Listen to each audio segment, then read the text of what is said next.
परम पूज्य गुरु घासीदास बाबा की।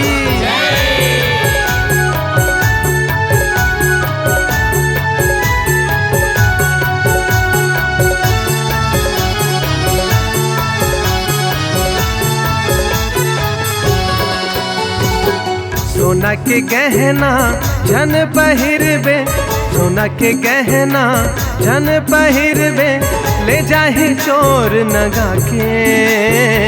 पहिर ले सतनाम के माला, भव सागर तर जाबे। पहिर ले सतनाम के माला, भव सागर तर जाबे। पहिर ले सतनाम के माला, भव सागर तर जाबे। पहिर ले सतनाम के माला, भव सागर तर जाबे।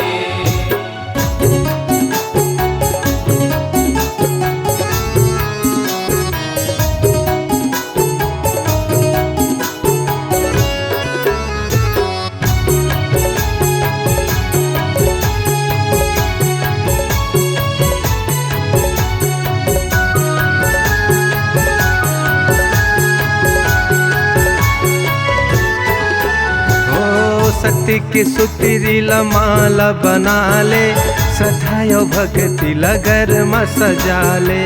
सधाओ भक्ति लगर म सजा ले।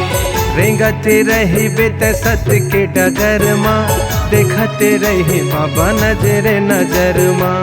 देखत रही बाबा नजरे नजर माँ। सादा सत्य के निशानी, सादा रखबे खानी पानी। सादा सत्य के निशानी, सादा रखबे खानी पानी।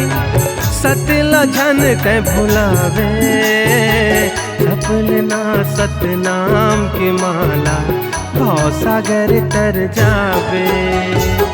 पहिर ले सतनाम की माला, भव सागर तर जाबे। पहिर ले सतनाम के माला, भव सागर तर जाबे। पहिर ले सतनाम के माला, भव सागर तर जाबे।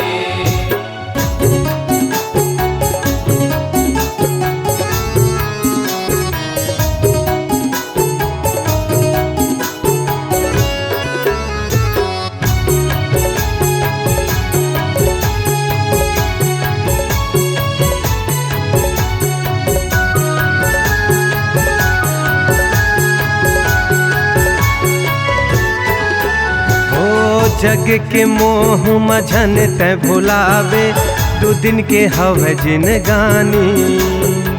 दो दिन के हवे जिनगानी। हाँ काली होही तोर दुनिया ले विदाई, सतगुरु हकाम आही। सतगुरु हकाम आही। त जबले सतबानी ये दे सादा के निशानी, जबले सतबानी ये दे सादा की निशानी। सत्य लजन ते भुलावे, पहिर ले सतनाम के माला, भव सागर तर जाबे। पहिर ले सतनाम के माला, भव सागर तर जाबे। पहिर ले सतनाम के माला, भव सागर तर जाबे। भव सागर तर जाबे। भव सागर तर जाबे। बोले परम पूज्य गुरु घासीदास बाबा की।